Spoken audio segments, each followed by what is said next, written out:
Sabe aquele projeto desgramado que parece não ter saída, que tá tudo bagunçado, o escopo já não faz mais sentido com o que a gente queria fazer no começo, o time já não entende mais direito qual que é a meta final do projeto, e tudo parece que não faz sentido mais, que virou uma grande maçaroca de requisitos e pedidos bizarros de todos os lados.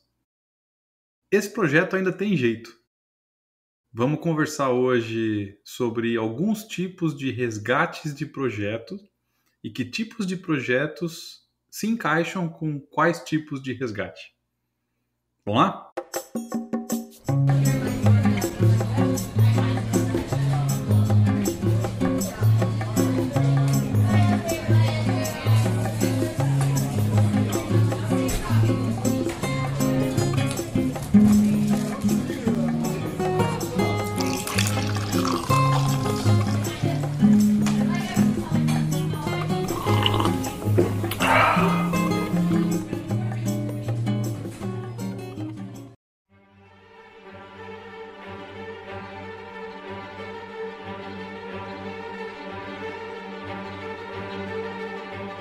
Fala galera, vocês estão bom? Eu tô bom. Aqui é o Rafa Vulcani. Então, para a gente bater um papo hoje sobre resgate de projetos. Projetos que não parecem mais com aquela coisa bonita, bem planejada, que foi criada no começo. Espero que você tenha planejado bem o seu projeto no começo.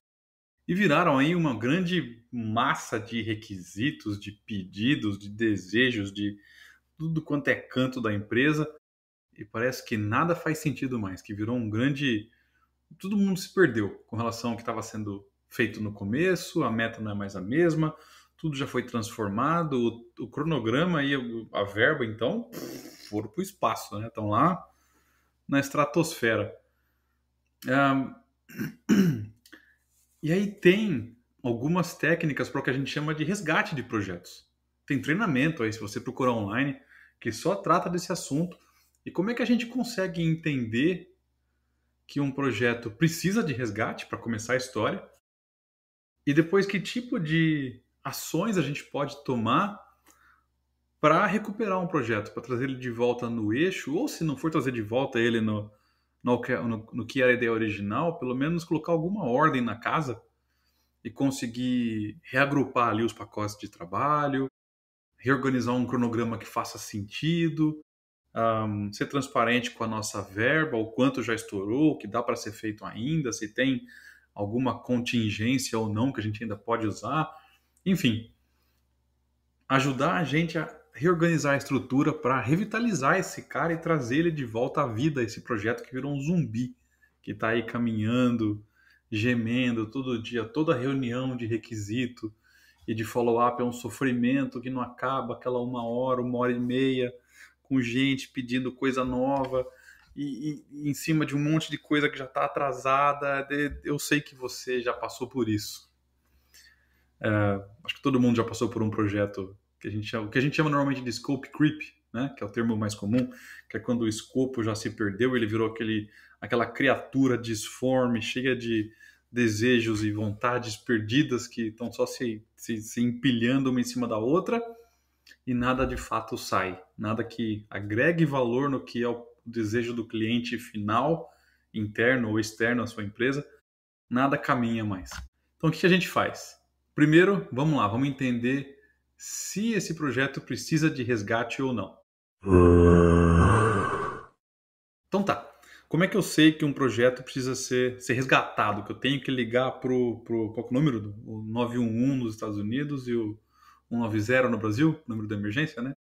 Como é que eu ligo para o SAMU vir recuperar essa criatura disforme que está agonizando aqui na nossa frente? Bom, tem vários sinais.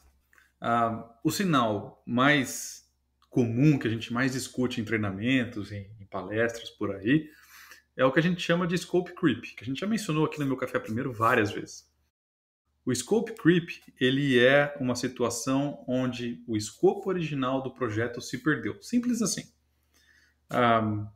Projetos que usam quadros de Kanban, onde você tem um backlog de requisitos, você deve ver isso de forma um pouco mais transparente, eu acho, do que projetos waterfall.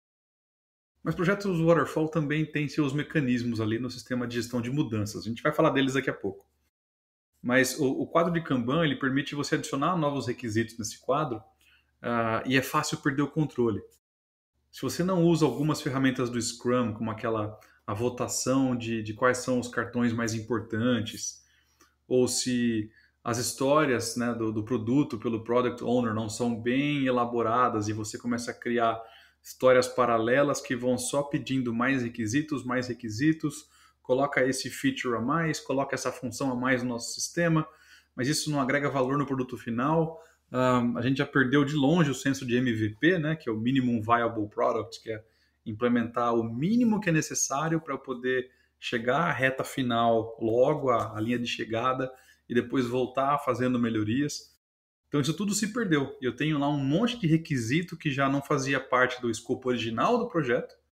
Eles estão adicionando ou horas de trabalho da sua equipe, o que por consequência atrasa o cronograma, ou eles estão adicionando requisitos que estão encarecendo o projeto, o escopo, porque você está pagando mais horas de consultoria, ou porque você está gastando mais horas do time interno, fazendo hora extra, trabalhando no final de semana, para conseguir preencher todos os requisitos, ou entregar todos os requisitos. E aí esse escopo ele vai inflando, inflando, inflando, e o projeto original, que era aquela coisa mais enxuta, mais direta ao ponto, agora tem essa atmosfera de porcaria voando em volta dele, e não parece que faz muito sentido mais. A gente nem monitora mais o custo do projeto, a gente nem olha mais para o cronograma, porque nem faz sentido. Só vai para o quadro de Kanban, taca mais cartãozinho lá e seja o que Deus quiser. Daqui a 20 anos a gente finaliza o projeto oficialmente.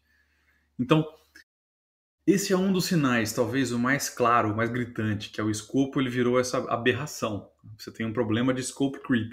Seu escopo está perdido. Projetos waterfall que eu comentei são os projetos, né, que tem aquele cronograma no formato de cascata, onde as barras vão descendo, que é o formatão mais tradicional, muito comum para construção de hardware, construção civil, onde você não tem muito espaço para iteração ao longo do projeto, você não tem muito espaço para mudanças depois de um certo ponto onde o projeto, o produto já tem uma dada maturidade. E aí a gente tem que ter um cronograma que ele vai enrijecendo o seu escopo para evitar mudanças que vão ter um impacto muito grande no cronograma, no produto final ou no seu custo. Então, esses projetos trabalham com o que a gente chama de sistema de mudanças ou de change management, que é onde eu recebo uma solicitação de mudança por um cliente interno ou externo, ou um time de engenharia, um time de qualidade, quem quer que seja. Essa solicitação, até a gente brinca, né? Que aquele ditado onde o cliente sempre tem a razão não funciona aqui. A gente não fala sim, mas também não fala não para o cliente de prima. A gente fala assim, vou falar com o meu time e já volto. Pega o requisito, leva para sua equipe e discute, analisa. Às vezes, no seu escopo original, você tem contingências ali que permitem aceitar aquela mudança. Tem um espacinho no tempo, ou um membro da equipe acabou uma tarefa mais adiantado e daquele cara tem tempo para fazer aquilo. Ou eu tenho um espaço na minha verba, posso alocar uma pessoa a mais, ou posso alocar aqui um consultor e dá para fazer. Às vezes dá, às vezes não dá. Às vezes eu preciso de recursos adicionais, como mais tempo, mais dinheiro, mais pessoas. Então, esse processo de gestão de mudança, eu confronto o requisito novo que veio contra o meu escopo original. Se ele está adicionando coisas que não estavam ali no começo, ele cai nesse processo. E aí ele vai para a equipe revisar e volta com um feedback. Dá para fazer? Não dá para fazer porque custa isso aqui ou leva esse tempo. Ou eu preciso de mais recursos na minha equipe. Aí, qual for a resposta que tem que ser dada. Mas esse processo ele é muito saudável em vários aspectos, porque ele protege tanto o escopo do projeto, para você não cair no scope creep e começar a inflar com requisitos onde todo mundo fala sim. Essa é uma doença muito comum do gerente de projeto que só fala sim para o cliente. E protege também a sua equipe, né? Cria uma confiança interna de que eu sei que o nosso gerente de projeto não vai aceitar um monte de requisito maluco sozinho. Ele vai passar pela equipe, fazer uma análise técnica devida e devolver o requisito com o feedback para quem quer que pediu. Então, proteger o seu escopo do scope creep, criar essa barreira, esse firewall, né? Funciona como um firewall, com relação a mudanças que passam por esses crivos, essas análises, protege o seu escopo e evita esse sintoma mais comum, essa doença mais comum de projetos. E aí tem outros problemas, né, que podem matar um projeto ou que podem forçar ele a pedir, a precisar de um resgate, que são efeitos externos também. Eu posso ter um projeto que depende muito de compras de material externo, internacional. Minha cadeia de fornecimento é internacional. Eu sofro muito com variação cambial. Se a política internacional está instável, os preços sobem e descem. Então, o meu câmbio pode estar favorável no momento e desfavorável no outro. Eu tenho que me ajeitar. Isso pode matar o meu escopo de projeto. Pode causar um dos pilares do projeto a precisar de resgate. Eu tenho que ajustar, então, a minha verba. Eu tenho que me ajustar à nova realidade da minha cadeia de fornecimento. Talvez achar fornecedores alternativos e procurar opções aí. E posso ter outros fatores externos que acabam influenciando o projeto e fazem ele sair do eixo. Turnover, que é a famosa rotação de pessoal. Quando a minha empresa tem muita gente que pede a conta, vai embora ou demite muita gente, eu estou constantemente perdendo know-how na empresa, estou constantemente perdendo pessoas que conhecem o processo e isso começa a acarretar no fluxo de informação do projeto, no fluxo de conhecimento, na base de dados, e o meu escopo vai também se deteriorando, o meu cronograma vai se deteriorando porque pessoas novas entram e levam um tempo até aprender, até se adaptar. Então, eu tenho aí vários fatores que vocês estão vendo que a gente identifica que podem, eles pontuais, um dia ou outro, talvez passe. Se o projeto tem uma gestão robusta, uma equipe sólida, esses probleminhas pontuais vão acontecer mesmo e tudo bem, uma vez ou outra. A gente sobrevive e toca o barco. Mas se eles acontecem de forma sistêmica, eles matam o seu projeto. E aí você entra na situação do projeto zumbi que eu comentei aqui no começo. E a gente vai abordar aqui 3 tipos de projeto, na verdade. A gente vai abordar aqui 3 maneiras de como resgatar o projeto que virou um zumbi. Vamos lá. Primeira maneira, então já que a gente começou falando do escopo primeiro, vamos falar do escopo também como o nosso alvo de resgate. Imagina que nosso projeto entrou, virou, se transformou, virou essa maçaroca de requisitos aí e entramos no scope creep. O que a gente faz? Meu escopo está todo zoado. Eu comecei o projeto, imagina lá com o nosso quadro de Kanban ou plano de ação, como você quer imaginar. Qual sistema você usa? Eu tinha 20 requisitos iniciais do escopo para serem implementados. Agora eu tenho 200. E não é um exagero. A coisa explode desse jeito mesmo. Eu tenho 10 vezes mais requisitos do que eu planejei. Como é que eu recupero esse cara? A minha equipe está desmotivada, ela já acha que a gente perdeu a mão. Quem quer que está pedindo mais requisitos, se é a gestão, se é o cliente externo, se é um produtor, quem quer que seja, já está ali voando baixo, pedindo requisito o tempo todo porque não tem filtro mesmo. Peço o que eu quero. O que a gente faz para acertar esse projeto? Já existe uma zona de conforto aí, o que é talvez a barreira mais difícil de ser quebrada ou de ser mudada, que é o projeto já aceita mudanças o tempo todo, sem muito filtro. Então as pessoas no entorno desse projeto, talvez stakeholders ali, o seu time de steering committee, o seu sponsor, o seu champion, essa galera não está acostumada a ouvir não. E você vai ter que incorporar essa palavrinha no seu dia a dia. Como é que a gente começa? Pega o seu banco de ações, pega o seu quadro de Kanban, todos os quadros que você tem. Senta com a sua equipe e fala assim, galera, hoje é dia de faxina. A gente vai sentar aqui e a gente vai limpar esse escopo desse projeto. A gente vai pegar todos esses cartões, essas ações, o que quer que a gente use para organizar o nosso plano de ação. E a gente vai elencar esses caras. Primeiro, o escopo mudou, pode ser que algumas coisas façam sentido com o contexto, que eu tenho realmente que mudar. Então a gente não vai voltar para o escopo original. A gente vai pegar o que existe hoje aqui nessa maçaroca de requisitos, vai fazer o seguinte: Eu vou elencar esses cartões em o que é urgente, e o que é urgente quer dizer. Aí você define o seu critério com o seu time, mas alguns exemplos. Se é urgente, não é porque alguém pediu e é urgente. É urgente porque ele pode parar a sua operação, ele pode afetar o seu negócio, ele pode afetar um cliente, ou ele pode afetar o seu produto final, se não for atacado imediatamente. Esses são critérios fortes que definem o que é urgente de ser feito. E você vai ter alguns cartões ali. Vamos definir agora o que é alta prioridade. Alta prioridade é tudo que eu olho ali e o feeling da sua equipe é muito importante aqui. É tudo o que eu olho que é quase tão importante quanto urgente, mas não tem um efeito temporal. O que isso quer dizer? Eu não preciso resolver imediatamente. Eu posso resolver daqui a uma semana, 2, para focar nas coisas urgentes. Eu tenho a minha coluninha de coisas importantes, alta prioridade. A gente vai para a próxima coluna, ações que são média prioridade. Aqui começa a cair já em coisas que estão ali meio que no limbo entre são importantes, mas nem tanto para o produto final. Ou são coisas que são importantes para um cliente específico que pediu, mas não afeta a funcionalidade, não afeta a operação, não afeta meu fluxo de caixa.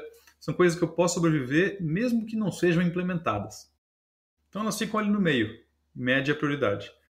E aí a penúltima coluna que é a de baixa prioridade. Baixa prioridade é tudo que seria legal a gente ter. Não é nem importante, nem urgente, nem faz muita diferença no produto final com relação à funcionalidade e performance, mas são coisas bacanas de ter. Alguns exemplos? Está implementando um sistema novo, estão pedindo relatórios. O relatório ele é uma ferramenta de informação, ele não afeta o seu dia a dia operacional. Então ele pode ser ali prioridade média ou alta, dependendo da importância da informação desse relatório. E eu quero que as linhas do relatório tenham cores diferentes entre elas. Prioridade baixa. Isso espera. Primeiro é importante ter a informação em si, depois é mais importante colocar cor ou farol ou o que quer que seja nelas. Então, essas funcionalidades que são legais de ter ficam aí no seu pacote de baixa prioridade. Coisas que de longe não vão afetar a sua produção, não vão afetar seu dia a dia. São bacanas de ter se a gente tiver a opção. E aí você tem o seu backlog. O backlog é onde você recebe novos requisitos. Você já tinha ele antes. Mas agora o que vai acontecer é que quando um requisito novo chegar, ele vai ficar nesse backlog. Porque aí, para sua organização, você pode mostrar esse novo quadro com as prioridades agora, ou esse novo plano de ação, e você consegue explicar com mais transparência aqui, chegou a ideia no backlog, na minha reunião de equipe eu vou olhar, ela é urgente? Não. Ela é importante? Não. Ela é talvez média, bota ali a ação na coluna média. Se eu tenho coisas no urgente e na alta prioridade, eu não olho para o médio ainda. Resolvo esses caras primeiro. Mas eu não faço nada aqui no baixo e no médio? Meu querido, minha querida, se você tem uma caralhada de ações urgentes e de alta prioridade, você vai fazer o quê gastando horas no que é médio ou baixo? Se esses caras aqui já estão caminhando e têm ações, estão talvez esperando um teste, aí você vai para o próximo. Mas enquanto tiver ações ali, você faz isso primeiro. Isso garante uma proteção do foco da sua equipe de projeto. A gente está fazendo o que é vital para o projeto primeiro. E daí você corrige, porque todos os bugs, todas as funções, as mudanças críticas que estão afetando o produto vão invariavelmente cair nessas duas colunas, urgente ou alta prioridade. Então você consegue resolver as coisas importantes primeiro. Mesmo que o seu cliente externo, sua gestão, ou quem quer que seja, fique pedindo requisitos o tempo todo, ou mudanças. Isso fica no backlog. E você consegue justificar através da importância do seu fluxo de ação. Então, criar um senso de priorização ajuda você a proteger o seu fluxo de tarefas e focar no que é importante e criar um primeiro firewall aí, uma barreira com relação a esse monte de requisito que não para de vir. Legal? E a outra proteção com relação a scope creep, ou projetos que caem nessa situação, outro sistema de resgate, é criar esse processo de gestão de mudança se você não tem ele ainda. Você tem um escopo original documentado. Se você não tem ainda, mesmo agora no meio do projeto, como ação de resgate, documente, volte lá. Se tem ações que foram implementadas depois ou requisitos novos, coloca esses caras lá. Ajeita o seu custo, ajeita seu cronograma, cria um baseline, cria um documento, uma apresentação, uma carta de projeto, o que você quiser fazer.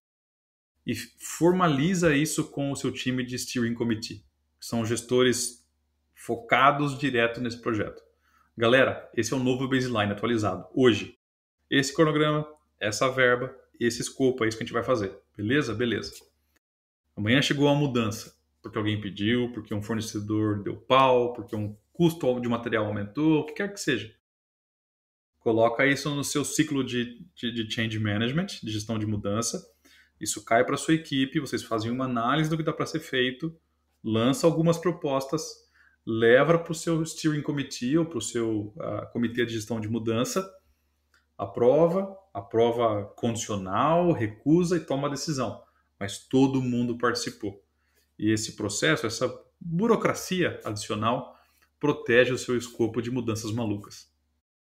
Beleza? Então, 2 ferramentinhas aí para proteger você de scope creep. Vamos falar agora de projetos que a gente às vezes não monitora tudo, né? No nosso projeto. E vamos dizer que a gente não estava nem monitorando o cronograma e nem o nosso custo. Pode ser só um ou outro, mas vamos usar os dois como exemplo aqui para poder passar por esse sistema de resgate. E aí, de repente, alguém, ou o gerente de projeto, falou assim, cara, como é que está o custo e o nosso cronograma de projeto frente ao que a gente já desenvolveu? A gente vai chegar lá no final e entregar o produto final? Como é que está? E a gente faz uma análise e vê que os números estão arrebentados. O custo já está 2 vezes maior do que foi planejado, o cronograma já estourou em 50% e ainda não consegui chegar nem no protótipo do que o cliente pediu. Como é que eu recupero esse projeto? Esse é uma recuperação que é um resgate que dói. Você não vai escapar dessa dor. E é com transparência, cara. Para recuperar esse cara, você vai ter que colocar esse custo, esse estudo de como está a situação da sua verba, do seu cronograma, e reportar para o seu steering committee, para o seu cliente, falando assim, a situação é essa. Mas não vai só e leva ao problema. Trabalha com a sua equipe antes em algumas propostas. Talvez um produto final com mais reduzido, um pouco mais enxuto, com promessa de entrega dos requisitos que ficaram pendentes depois, para você não perder um tempo de lançamento, por exemplo, né? Então você é melhor lançar um produto que não está completo do que lançar um negócio 100% com 2 anos de atraso. Quer um exemplo clássico? Jogos de videogame. As empresas de videogame lançam os jogos muitas vezes com 70% do desenvolvimento completo, 80%. E aí depois vem os DLCs, que corrigem bugs, que atualizam fases novas, personagens novos, funções novas. E para não perder uma data de lançamento que estava amarrada aí com um custo muito alto de marketing, ou envolvido em várias campanhas, ou por algum motivo não podia perder essa data. Então você lança no mercado incompleto. Não é incomum. Às vezes flopa. Olhemos para o que aconteceu com Cyberpunk. Cyberpunk lançou com muitos problemas. E aí não tinha DLC no mundo que recuperasse. O jogo se recuperou agora, é um jogaço, mas a imagem foi toda machucada durante esse lançamento catastrófico. E aí seus primeiros 6 meses de bugs incontroláveis. Então, transparência. Acerta seus indicadores, define algumas propostas com a sua equipe, desenha algumas soluções e vai, respira fundo e reporta como é que a situação está para entrar na nova meta, com as soluções que você propôs com a sua equipe. Não tem outra saída fora a transparência nesse caso. Então, acerta seus indicadores e vai fundo. Acerta com a sua equipe, todo mundo dá a mãozinha e vai lá, reporta e se acerta. Vamos falar então de um último caso. E quando o projeto não faz mais sentido? Cara, o escopo original não faz mais sentido, o que a gente desenvolveu não se encaixa mais no mercado. Vou dar um exemplo aqui. Eu trabalhei em um projeto de sistema no passado, onde a gente estava fazendo algumas melhorias num processo fiscal de recebimento de materiais, bem específico. E Isso era, acho que meados de agosto daquele ano, e o governo tinha informado recentemente que a partir de 1º de janeiro, uma nova legislação ia entrar em vigor e ela ia afetar as transações do sistema que a gente tinha criado. Então, aquelas transações todas iam ter que ser reprogramadas, refeitas. O sistema de recebimento que a gente criou não fazia mais sentido. Então, foram aí 100, 200 horas de desenvolvimento do nosso time de programadores, nosso time de UX, e a gente teve que, nosso time não de UX, perdão, nosso time de front-end, e a gente teve que cancelar o projeto porque ele não fazia mais sentido. Então, o que a gente fez foi comunicar a organização. A gente, claro que com os requisitos novos do governo, a gente criou um escopo novo, um blueprint novo do que como deveria ser o projeto, mas dado o tamanho das mudanças, a gente não tinha como encaixar essas mudanças no escopo original. Era muito diferente. Então a gente teve que matar o primeiro projeto, simples assim. Não tem o que fazer, vamos jogar 200 horas de desenvolvimento no lixo e começar do zero para estar pronto em 1º de janeiro. Então existem situações, por fatores internos ou externos, o que quer que seja, onde o projeto não tem salvação porque ele não faz mais sentido naquele contexto. Ele simplesmente perdeu o contexto dele. Então, nessas situações, a melhor ideia é para tudo. Não arrasta esse sofrimento mais. Cancela esse projeto, desenha um novo, se alinha ao novo contexto e bola para frente. Existe um ditado, né, que a gente nunca deve se apaixonar pela própria criação, pelo próprio projeto, pelo próprio produto que a gente criou ou inventou, se você é um empreendedor, porque pode acontecer dele perder o contexto dele, ele não fazer mais sentido. A gente tem que ter a consciência de que é a hora de matar aquela criação e partir para a próxima, algo que faça mais sentido no contexto onde a gente está inserido. Então, esse projeto não é questão de scope creep, não é questão de indicadores, de falta de controle, de verba estourada ou cronograma estourado. Ele simplesmente, mesmo que entregue 100% bonitinho no prazo e no custo, ele ainda não faz mais sentido e não vai ser usado. Aí você simplesmente vai lá e mata a ideia e bola para frente, cancela esse projeto. Existem situações onde esse é o fim da linha, esse projetinho vai para o balaio. Beleza, então? Algumas aí ideias de resgate de projeto, como atuar, que ferramentas eu posso usar, como é que eu pego esses bichões esquisitos aí, trago eles de volta num formato onde eu consiga segurar esse projeto e tocar ele até o final. Beleza? Espero que as dicas tenham ajudado, espero que tenham sido úteis, tenha dado alguns insights aí para vocês de como tratar projetos que estão à beira de um colapso. Mas uma coisa que nunca vai colapsar aqui, que nunca vai se perder, nunca vai cair em desuso e ficar fora de contexto, é a bitoca que eu vou deixar na pontinha do nariz de vocês.